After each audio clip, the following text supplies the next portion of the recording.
และผ้าทอเปิดให้เข้าชมฟรีไม่มีค่าใช้จ่ายตั้งแต่เวลา 9 นาฬิกาถึง 17 นาฬิกาหยุดทุกวันจันทร์และวันนักขัตฤกษ์มาร่วมอนุรักษ์สืบสานสร้างสรรค์ศิลปะวัฒนธรรมและวิทยาศาสตร์ของเมืองน่านคุณค่าที่น่าภาคภูมิใจ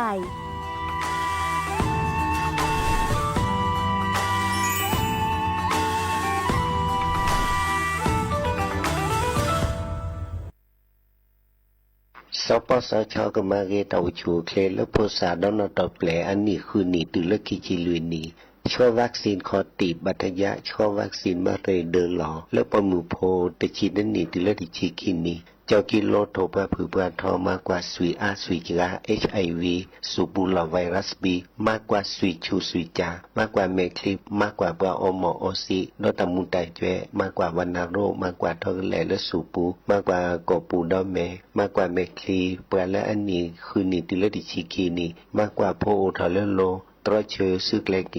ดอมาโชเตกวีตาอุทอโพเลโลเลตปะสุบาซาบามาตูโพเลตาอเดสีชัวเดสีแต่ยาตรเชอ HIV ซีกว่าอาทอเลใส่ด่วนสปสช1330สปสชเขต1เวกิเมตร0532853555ใส่ด่วนกมทู1600ดอใส่ด่วนสุขภาพจิต1323แล้วว่าก็กะแดวันนี้ล้อ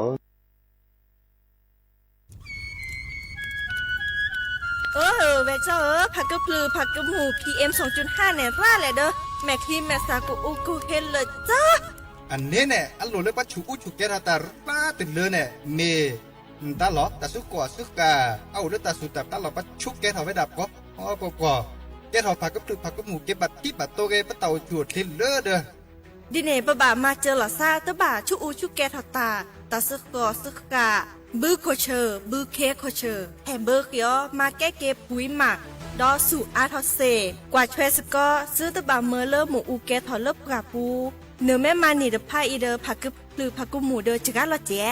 อันเมเนี่ยกลิสตอกว่าในกแกก็ถอเซเนื้อไม่คู่หล่อซาก็กาอุกต่อตาชูอุชูแกเปิดกันนี่ก็สู้กับซานนี่กลิสตอกว่าเลออากแกก็ชกอนหนอตาช่วยมือลาเกแทนเลอสำนักงานประชาสัมพันธ์ที่3กรมประชาสัมพันธ์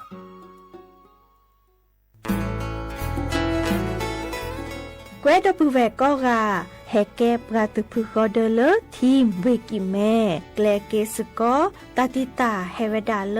หมออูแกทอเลิบกาปูหมออัวปลือดอผักกะพลือ PM 2.5 เลราโตก่อต้นโหนหมออูแกทอแต่คือเลตามาหล่อกว่าแชแกลเกตาติตาเฮเวดาเลหมออูแกทอเลิบกาปูหมออัวปลือดอผักกะพลือเลเวกิแม่โทรศัพท์ตะเบอร์คอเลอว่าแยเซอร์เตอคีก็ว่าข้อเวกิแม่ปรับพลาลอที่กอตอนพิขากรอขาแกลเกตาติตาเฮเวดาเลหมออูแกทอเลิบกาปูหมออัวปลือดอผักกะพลือ PM 2.5 ตลอดตะแกลเลตอตะเนียเกนแควดิซอเลกชูอูชูแกตาเล FID ตะบาชูอูชูแกตาบาปากรอขาตะเมเลชูอูชูแกตาสพอสขาเซเดวาเดเซลาเคก็จะถอนเลมือนี้มือซอเตอร์ลามกราคมตือเลมือนี้มือซอเซชิเตอร์ลาพฤษภาคมนี่ที่กโทยกยาคือชิคุยและรามากมาที่กอตลอดพิขาปราจินหยอนันนอกอตาเชมลาเรเฮเวดาเลสำนักงานประชาสัมพันธ์เวกิแม่แฮแกปราตุพึกอเดเลทีมเวกิแม่ก็คือกญาตาเลโอปุโคปเคดูทอกลิซอและกชกชกมุโคชรีผักพลือโตโอบานอ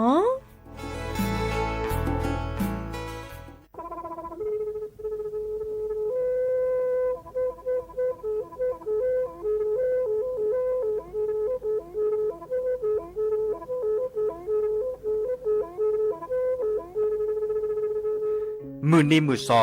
เลอะวันที่29ตุลาคมนี่คิกโทแซกซาคือชิญิและปุขีแน่นอปาแก้คนน่ะมีเวลาเลิกคณะรัฐมนตรีดอเวดาเห็นเมื่อเลปาซึดแลเกตากิตาเกบาคาคือเลปากูปัญญอนเลตึกแกดิปาจดแต่โพบาเฮโอเลทีละก่อเฮโอเลก่อจดแต่พาซิลีเตจากคอนเลที่ก่อตามลอบพิกะอักเวลอเวดาเลมาตรา17แห่งพระราชบัญญัติคนเข้าเมืองพศ2522 ดิสอบกาเลยเฮวเลือกก็จะแต่ซีลีขอในบลอนนี้เนเมบาซาเลก็เชลิเชจ่าและขี้เนอแควเลอบากิบากิเลนก็แก่ทอบก็จะแต่โพเนเนแลเซแต่จากคอเลที่ก่ออาตามลบพิกะอาเฮนแคว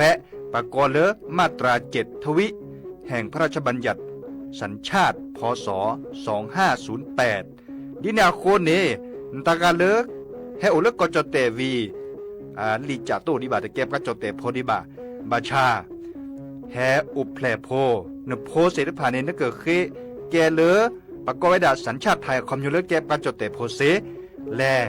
อจะสิกว่าตลอดติลอแชเลเวบอกเกาะติดต่อขอแล้วก็ได้สำนักบริหารการทะเบียนกรมการปกครองมิเตเมบาเลตากาโอเลเวกาเคลื่อนตาและเชิดทอนลีนจ่าแพ้เลตลอดตัดและอำเภอเลื่อนก็จากอุดรในตาเชิดตอนเลือปัดดุวับกาตาพิษต่ำมาในเวลาราชการอัตเตเวดาดินเนเนาะ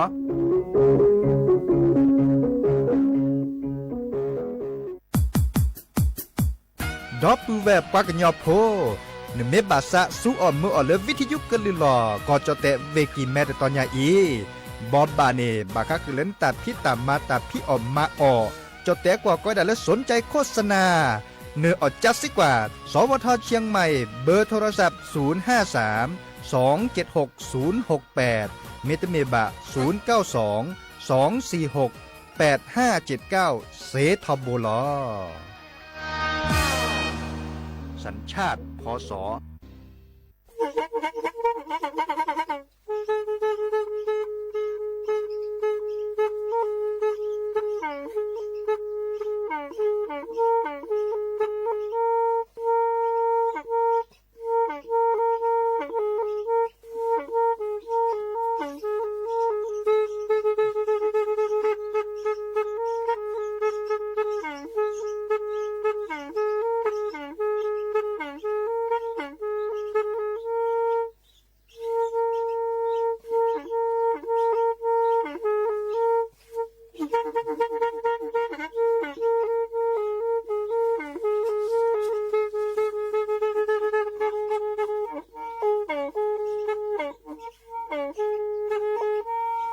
แทอีวิทยุกลือหลอก็จะแตะเวกีแม่ตะกะโทนลิกจานยุ้ยชื่อคือกิโลเฮิรตซ์ตาเชอกระตอบเปอปากระหลือปากระยอกหลอกตืออีสู้อเมญาเปก็เห็นเหล่านั้นและตาสูมือซ้ำมือตากระเจาะตาแลกแก็บดูแก็บโผลและติเลื่อนนกออัตโคเนและกนาหลอเจอบาค่าคือตาสูมือซ้ำมือสก้อเนาะ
เจหา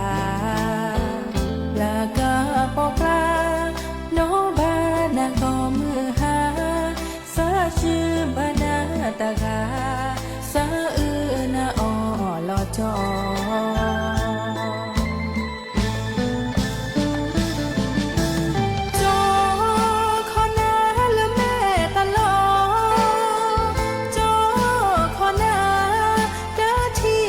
เ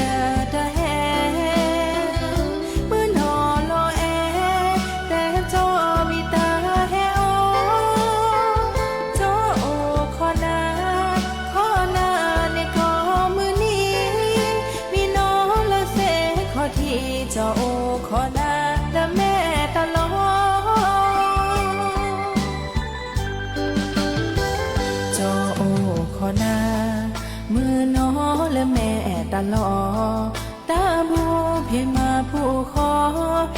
ปะทีโลสาแพอีเปิดสาพาขอมาบูผู้ขอโลสาทุพาคนเล่แม่ยาขี้กาและแม่ตลอด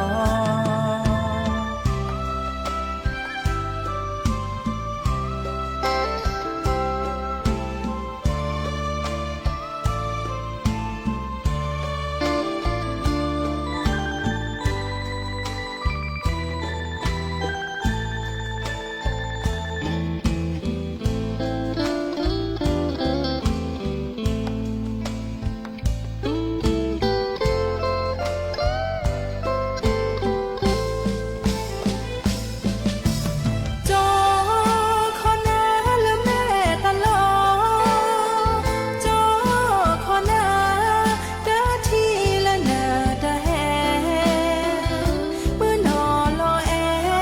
แต่จอมีตาแฮโอจอโอ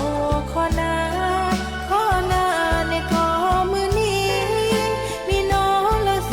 ขอทีจอโอขอนาและแม่ตลอดจอโอขอนามือน้อและแม่ตลอดตาบูเพมาผู้ขอเพปะทีโลสาแพอีเปิดสาพาขอมาบูผู้ขอโลสาทุพาคนเล่แม่ยาขี้กาและแม่ตลอดพอตาผู้ดามาบูผู้ขอโลสาเนปาดีเอโลสาเนโอและแม่ตลอด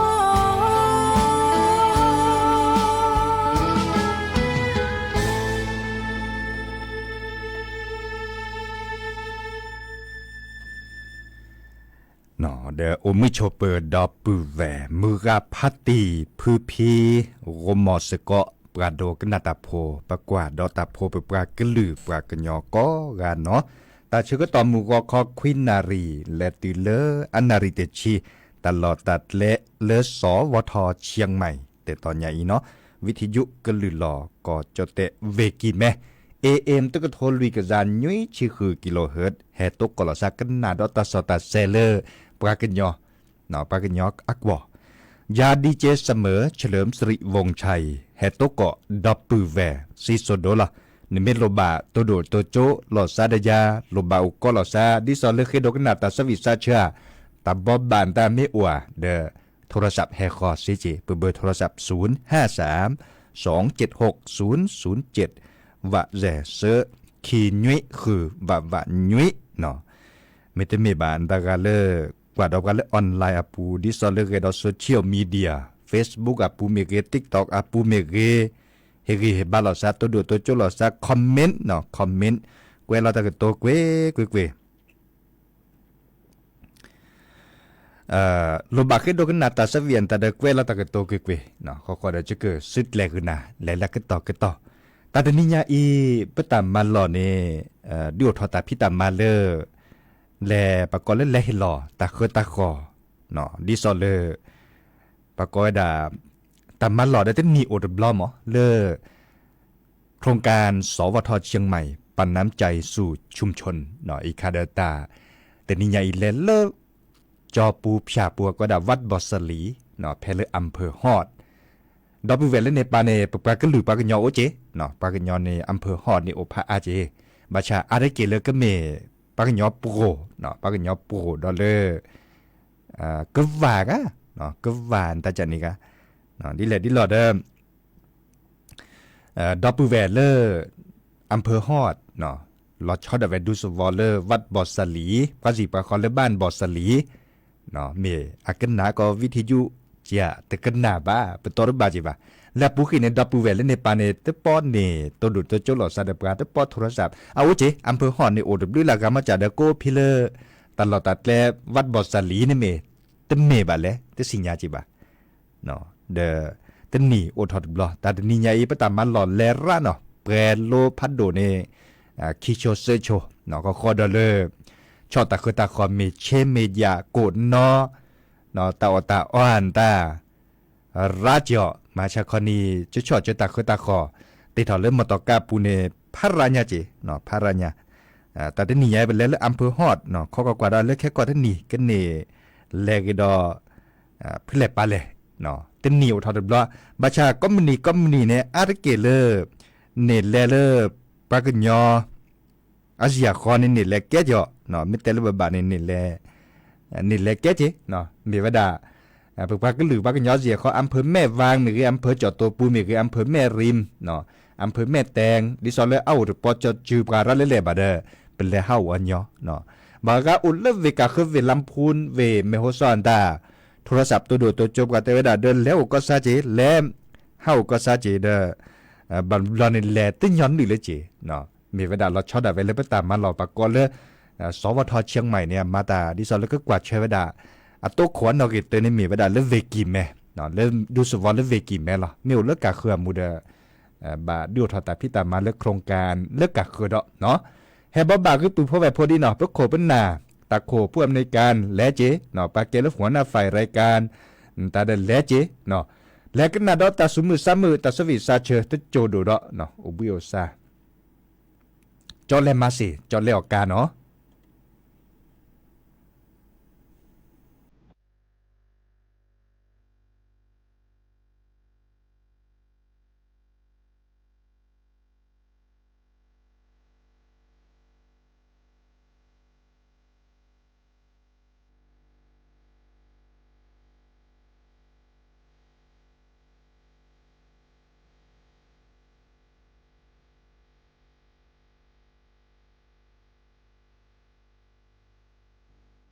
จอเลมาเซเลมากาโนพอบึกเคียโอลายโอลาจอเดปืนีคาจีชินีนุลาจอเฮกีตากาโอ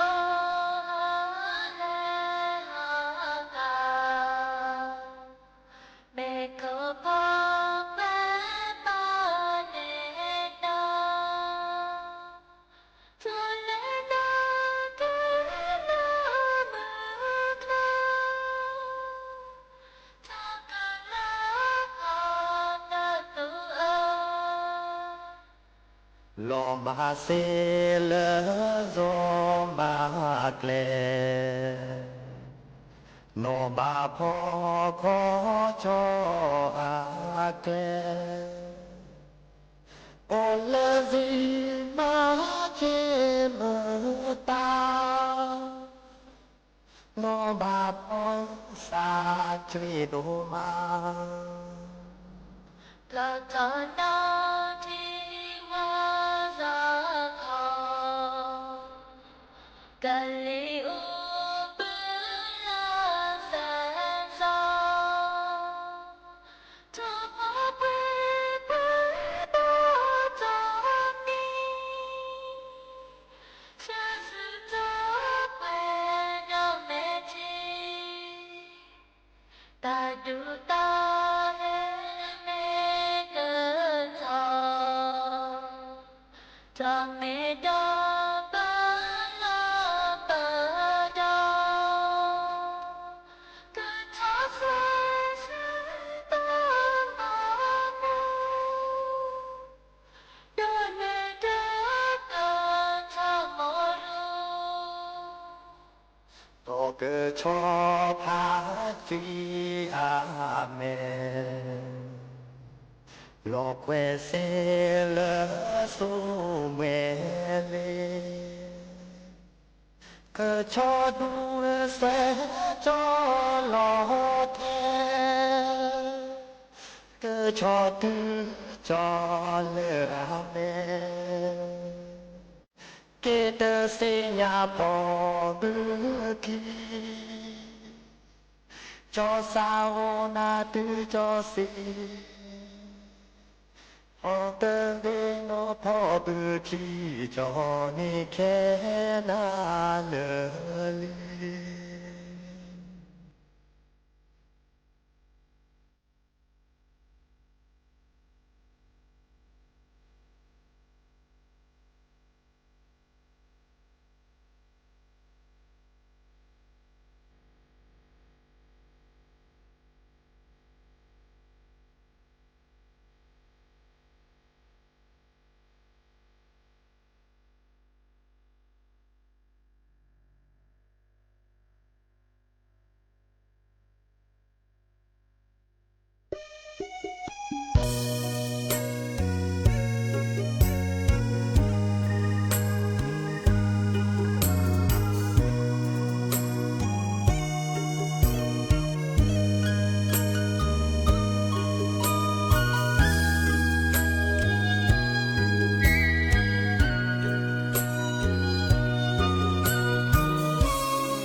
to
สวีเลอก็เอ็ดนะเกมือตากะเลยเอาโลจังหวัดตากแต่ปานนี้เนาะก็ลืมมือเกเลยแหละภาษาชิกแง่เนาะอาเกียก็แค่โจโคเดลอยล็อกวิเกก็เด้อกว่าแล้วแต่ก็จบบาคือเลอปะเหปะกอเลปะแกลเกตาเรดิซอเลปะเลก็พี่อมาตาดิซอก็บาชุกแกทอตาเลอตาสุตาพลาอัลลอมหาชาคอนีและเวเดเนียเนาะจอบบุญลือธรรมทานุรักษ์เนาะอาเกเลอร์ปะเปเวอาเขสะเพลเวกิเมเนาะปะโกยดาเลรองผู้ว่าราชการจังหวัดเพลเวกิเมปลาพลาตะกจอกก็อุโผปาเกโคเกนนาปาเกปาเตปาไม้ปาเกโคเกนนาตบลือลาพืญะเนาะปาเกนในอำเภอเจเนาะแค่เลอขออำเภอเนาะดิซอเลเฮอุโผสกอเราชอบแบบแกอำเภอดิซอลเลมีอุปชาคือแกทอหรือปาคุบัตลักแกก็เตอเตเวดาดีนี่ปลาเลอก็พี่อมาตาดิซอลเลก็ชุกแกทอตาเนี่ยแควเจาะเนาะเตเวดาบาคีอแควเลชุลมีชุลสารเลไทยดีเนาะมิตรมีบาแต่สิญญาเนี่ยเลปาแกซับกาปักแควซับกาเลจีเลคอเมเลอชุลเนนมีนสาเลแอปพลิเคชันไทยดีข้อในบาเนปาก็เหตุเชื่อก็ต่อเลปาซึดแลบางก็คือปัจจุอุจุแกเราตาจันเนี่ยบางมาแล้วบางอีบางเกกว่าแล้วมาไม่บางเกดมาเสเตวดาจุกว่าแล้วเกเราตาก็จอในเตวดาเลยดีแต่เชื่อก็ต่อก็มาดิเลยที่จะเลยไม่ชุกแกเราตาได้ก็มาแล้วล็อผิดเคลก็เตอเพลลุยนารีเนี่ยก็บ้านล็อผิดเตวดาดีเนี่ยอีกขาอัพเกียดเดียนตาจะตัวบาดเจ็บแบบก็บางมาดิเลยที่จะเลยที่สิญญาลตีเจ็บแบบบาชาเลยปลาเล็กก็สิญญาเวดาปลาเล็กก็คอเตจุนเน็ตเลยเวดาเมเลปาแกกำนันผู้ใหญ่บ้านเนาะปักแขวซับการเลือสีแล้วก็มีเวดาในอำเภอเนี่ยเฮลโพลเลเวปูเนาะเลิกกินแม่เขาก็ในตอนนี้ปลาแกเลิกปลาเปเวเกิดซาเดเตจุนเน็ตเลยเรือนเลยลิเนาะดิซอเลอร์อาจจะเวดากำชับในอำเภอเนาะติดตามอย่างใกล้ชิดเนาะเขาก็ได้บริหารจัดการในช่วงบ่ายดับให้สนิทห้ามเกิน 4 โมงเย็นเนาะอีกครั้งเนี่ยคอมโยเลอร์แต่พี่ออกมาอ่อนตาเนตาปัจจุเกตาตาเนมาเสเนาะมาจากเลอบาเครียแควมาไม่ได้เครียแควบาไม่ได้มาดิซอเลอร์ปัดดูว่ากาเครียกันยาเวลาเนี่ยก็มาเลยที่ก่อตำรวจพี่กาหมอเดอตึบานเนี่ยตอนปัจจินยอนะเสเจเนาะคอมโยเลอร์อัดเลวเนาะอัดเลวดิซอเลอร์แต่พี่ออกมาบาชาก็หนาดอกว่าเลยปาเกะคนหนาและสิแล้วขอซับกาปักแควเนาะเตจุนเน็ตเลยก็นาดิเลที่จันเลยเนาะอีกครั้งจะให้บอบาคือปื้อพอแวพอแล้วก็ดอลเลอร์ตาสุมือซ้ำมือตาสวิซาเชตเปลือกดอกขอในบอลเน่จะก็แปลกเลยหรือละทาตาตือตาเชื่อต่อเลือกคอตนิยาจะเกิดเตะดับไงล่ะอ๋อตาบอเบาดิเดคาเนาะตาบอเบาดิเดคาเริ่มเวจอนวพลเนาะเวจอนวพลเชื่อข้อในยาตาก็จอดเลิกมหาชาคออาเตเวดาตาพิตามาเพลเลอร์อำเภอศพเมยเนาะกูถอดเวดาตะค่ะดูสวก็ได้เลิกบ้านศพขงดอลเลอร์บ้านห้วยมะน้ำเนาะเมคุดทาเมเกปุ้นเนี่ยคีเมเกเตเวดาดีเนี่ยตาพิตามากูถอดบาค่ะคือเลอปาตัวโดดตัวโจหล่อซาดิซอเลอร์ก็คือกันยากตันลิตลาดเลือกปากันยอดเลื่อนหลานนี่หรอเราชอบดับไว้แล้วก็ดับประกาศเขตพื้นที่วัฒนธรรมพิเศษก็ดับเสวนาคอมโยเลอร์ตัวโดดตัวโจอบโคลซาเขาข้อในบอลในอุดรเลอร์ปลาแฮดัสวิซาเชอให้หลอดตัดสุมือซ้ำมือเลือปืนพอแบบพอก่อนตัดพิตามาตามมันเล็บมาเก้าเจเนาะเดมาดิซอเลอร์มันเล็บมาเก้าตาออปากันยอดเลื่อนหลาปากันยอดตาอ่อนแต่จากนี้กันและฮักกว่าดอตาและฮักเสนาไปให้ดัสวิซาเชอให้ดัดลุยกาเนาะจอบปีเตอร์ไอ้หนุ่มมาเจอจากอมก๋อยเนาะอีกาได้เก็บปักยอโปเนาะดอลเลอร์สระติวพัวพดโดเมเกเวรการตากาเล่ปะไกอัตากอร์ปอพลาบันเนี่ยไม่ชิกเงี้ยเวรการเวจอจุยเนาะมือนี้มือซอกคิชิคูดมือนี้มือซอกคิชินุยเนาะมือนี้มือซอกคิชิคือคิชินุยเนาะวันที่26-27แล้วสักตือใครข้อในตอนในวันที่27-28เดือนแต่พี่ตามมาโอ้ถอดขาเจเนาะวันที่27-28คันเนี่ยเมวดาเลอร์อันนี้คาเดอร์แต่พี่ตามมาเลเวกิแม่เนาะชุมชนกะเรียงกีบแม่ก็ด้วยแต่พี่ตามมาบักก็คือเล็กก็คือกันยากปากันยอดเลื่อนลาเจทึบโครบโคเมื่อเลอปากันยอแฮปลับทะเลตาคุตาเพาะ แฮกกว่าดอตาพิตามาแล้วโดกก็เตอบลอเนาะออเดอร์ปะสวิซาเชอออเดอร์ปลาก็ดายูทูบเบอร์เนาะเลอนักฟลูอิเซอร์เนาะดิซอเลเรดอตากอมวนตาจานี่เนาะเรดอตากอมูสวิซาเชอระก็ถอมีแต่เหลือแต่จอละไอแฮคันเนเฮระบุญละกันเลยเนี่ยเมปั๊มมือกันเนาะพอสักควาเมนตาหรอดิซอเลบาร์กาการเนี่ยกว่าดอปาเกดอตากอมวนตามมือเนี่ยนี่ก็เนตโตเกาะเนาะนี่ก็เนตโตเกาะเฮรัตล่ะปะสวิซาเชจะก็ถอมีอาศัยเหลือจะปะโทดาปะโทมวยละมีหุสาพลาเก็บปะกันยอโพเลโทดาพี่เนเจมือนี้มือซอกคิจิคือมือนี้มือซอกคิจินุยคิจิเกาะเนาะคิจินุยปัสคลามอตอเนาะเปรละซัสคลามอตอก็ได้ยิงจุดโทษเนาะเพลตาเชก็ตอมือบาทรอวันที่28ขอในบอลในวันที่28โอเลปะสวิซาเชนตาปลาพลามาลามากุปอไว้ดาโดกเตอตามุนเลจะซ้ำมุนเนาะเนาะบันเลกะชั่วโมงเลยชั่วโมงเกอาจจะปอซิเจเดเพลตลอดตัดและชุมชนกะเรียงกีแม่นะดูสวอลเลบ้านทุ่งอ้อเนาะเลตำบลสันปะตองวิสจูเลอำเภอสันปะตองตำบลตะแหละตำบลสันกลางกว่าจะตัวรปอนเด็กบ่ะเนาะเด้อนี่แหละคือกว่าเลดิซอเพจ Facebook เลเวจเออัตราเซเจเนาะที่ดินดีๆเชียงใหม่นั่นแหละคือกว่าเซเจรอคอดนี้ยาจิกเตรับกันเนาะโอชวดเลยเบมือซับพรีก็กะตกกอลซันเลยแค่มาหาเนาะตาบลือเนาะ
เนี่ยแกละทาไข่ตักบ้านหลอนแล้วยังอ่ะจันนี่บอก อ๋อตาทุบบาทแล้วหล่ออ่ะตาชอบต้นแร่ซ่าเนาะ พวกมึงเด้อแต่มาสับบับพวกมึงล่ะพวกขวามาสับบับพวกขวาล่ะบ้ากาเด้อพวกขวามา เขาอยู่เลยท่าสุดท่าซ้อนได้จากนี้ก็ ถ้าสุถ้าจานเนี่ยเมฆเห็นแล้วเหรอ มีเลยเนาะขนาดเรากว่า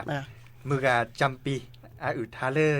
ทาโดละจะก็ทาตากะนี่ตากะแฮตากะซอยตากะแฮแฮเรแฮแฮ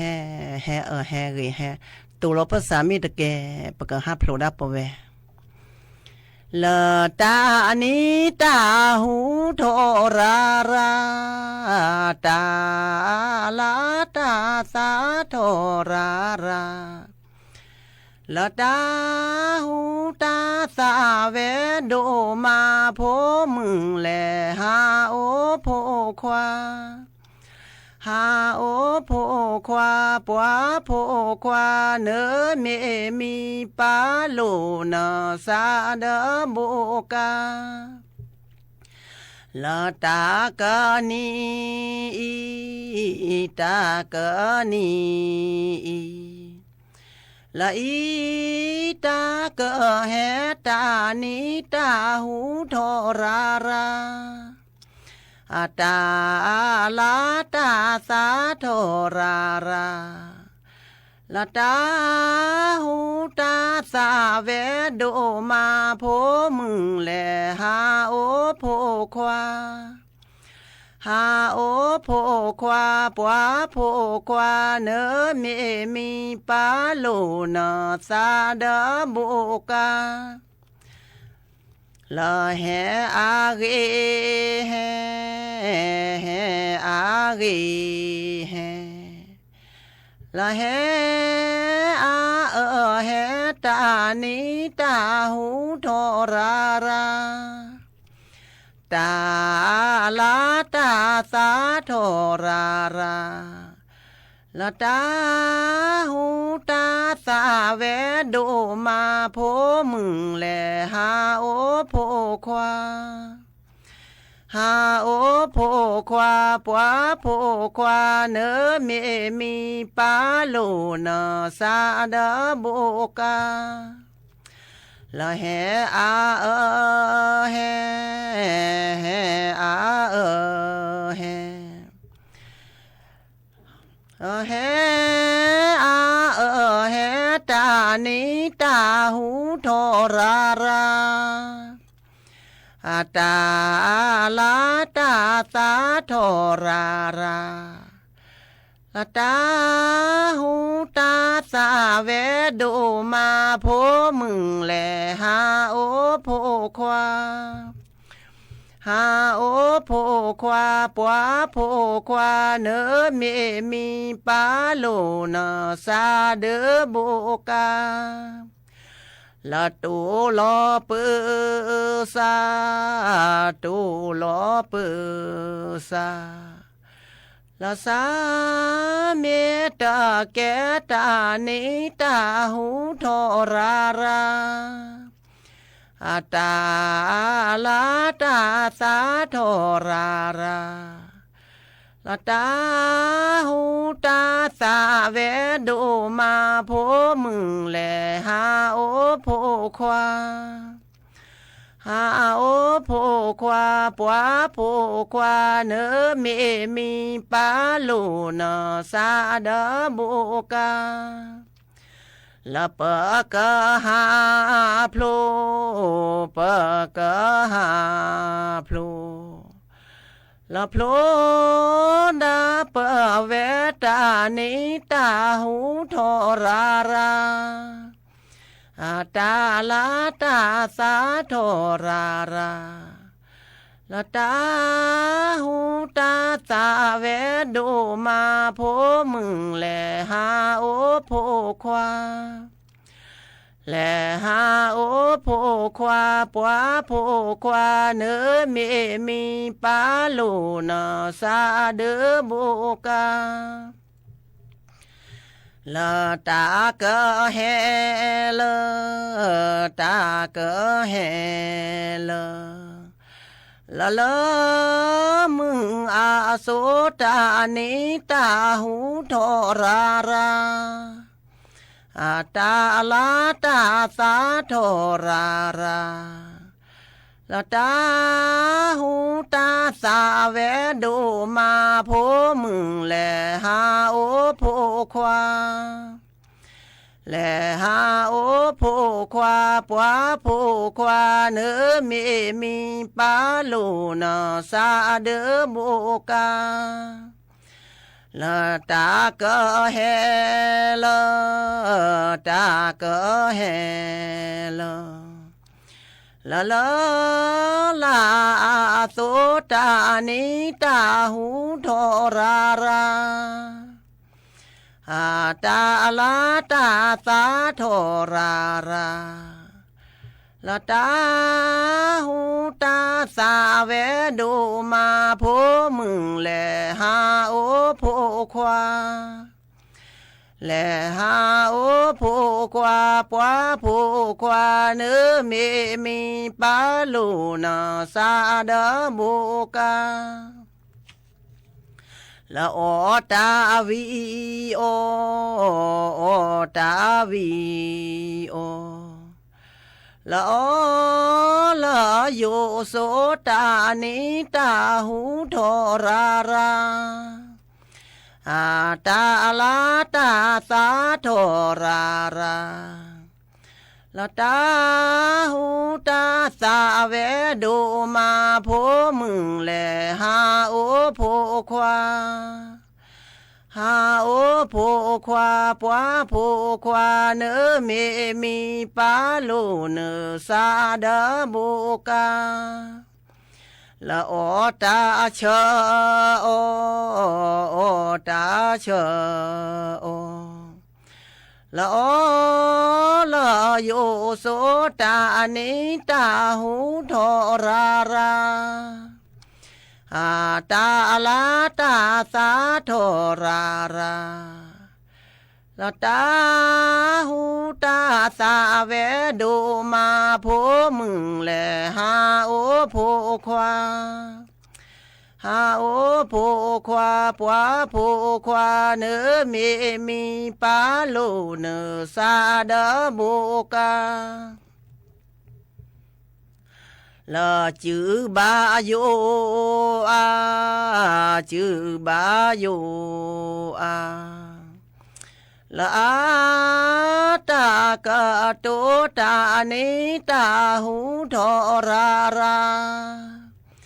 อาตาลาตาสาโทราราละตา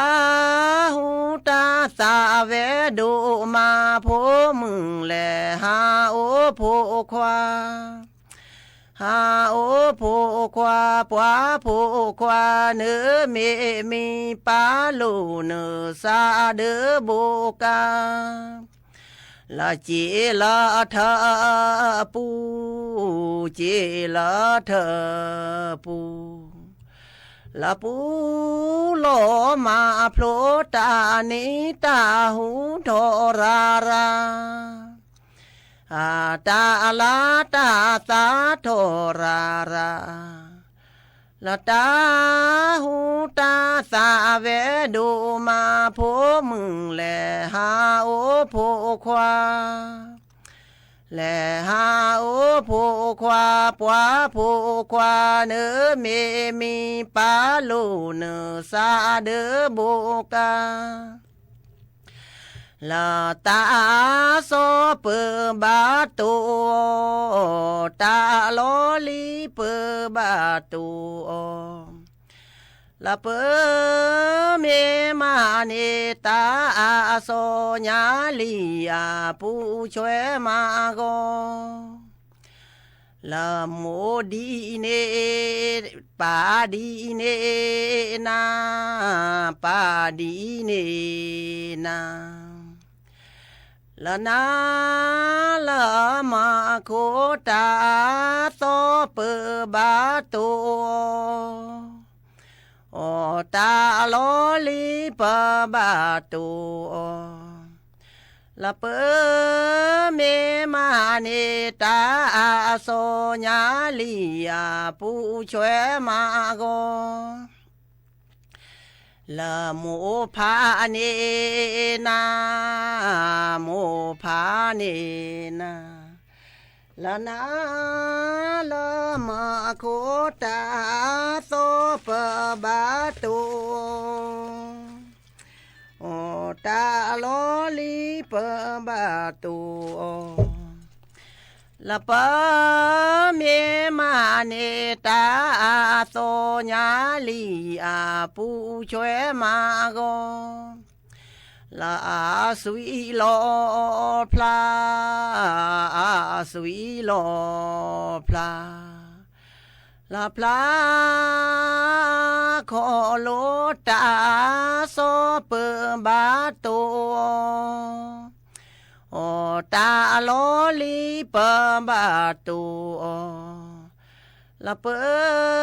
เมมาเนตาโซญาลีอาปูช่วยมา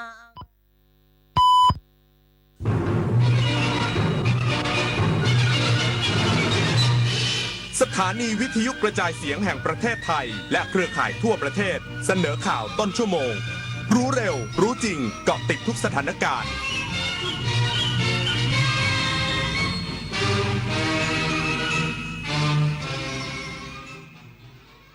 รับฟังข่าวต้นชั่วโมง 10 นาฬิกากับอานนท์นันตะสุคนครับจังหวัดอำนาจเจริญและอุบลราชธานีเตรียมรับมือพายุฤดูร้อนวันนี้ถึง 25 กุมภาพันธ์นี้อีกสักครู่กลับมาติดตามรายละเอียดครับ